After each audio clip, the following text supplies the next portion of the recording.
Nobody had dared imagine such an absurdly high return on investment. As Brown has said, we set out to do good, and we ended up doing well. Was BP radically inefficient before this program?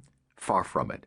The company had just never looked at its operations with an eye toward reducing greenhouse gas emissions. Once it did, innovation flourished, all to the benefit of the bottom line. Looking at all the ways environmental issues affect a business can frame thinking and strategy in a new way. By examining their business through an environmental lens, managers can avoid expensive problems and create substantial value. Thus, we add a fourth lesson to the three we drew from Sony's experience. And this is the fundamental one. Smart companies seize competitive advantage through strategic management of environmental challenges.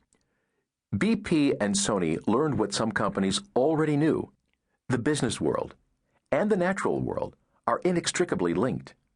Our economy and society depend on natural resources. To oversimplify, every product known to man came from something mined or grown. A book you might read was once a tree. The ink those words are printed in began life as soybeans. The environment provides critical support to our economic system. Not financial capital, but natural capital. And the evidence is growing that we're systematically undermining our asset base and weakening some of our vital support systems. In other words, an environmental lens is not just a nice strategy tool or a feel-good digression from the real work of a company. It's an essential element of business strategy in the modern world. It provides a way for businesses to contend with the real problems of pollution and natural resource management. Mismanaging these issues can drain value out of a company quickly and damage brand reputation built up over decades of careful cultivation. That's why leading companies have learned to manage environmental risks and costs as closely as they do other risks and costs. In doing so, they reduce the risk to the whole enterprise. But the upside is equally important. In the chapters that follow, we'll explore how leading companies are layering environmental or green factors into their corporate strategies, spurring innovation, creating value, and building competitive advantage. These leaders see their businesses in fresh ways. They create new products to meet environmental needs. As they look up and down the value chain, they keep environmental impacts firmly in mind.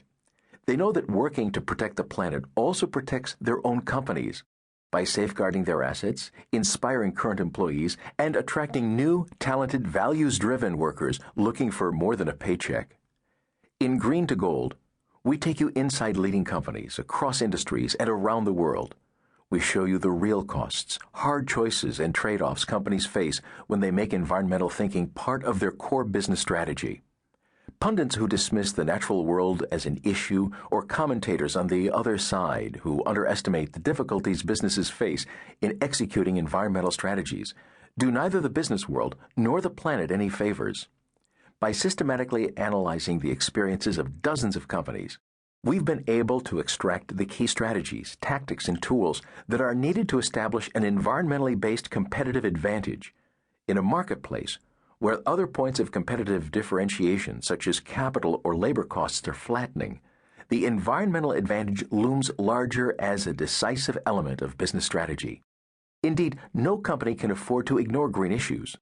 Those who manage them with skill will build stronger, more profitable, longer-lasting businesses and a healthier, more livable planet. Part 1. Preparing for a New World. In the first few chapters, we lay out the context of this book, highlighting how environmental challenges have become an important part of the business landscape. In Chapter 1, we introduce the green wave sweeping the business world, and we present the logic for making environmental thinking a core part of strategy. We also spell out some of the megaforces, like globalization, that give the new environmental imperative great prominence. Finally, we provide an overview of how we conducted our research and picked the companies that are the focus of this book. Chapters 2 and 3 introduce the new pressures, both natural and human, coming to bear on companies. These forces make attention to environmental strategy essential for business success. We start in Chapter 2 by highlighting the environmental problems facing humanity and every company, ranging from global warming to water shortages. For each issue in our environmental primer, we offer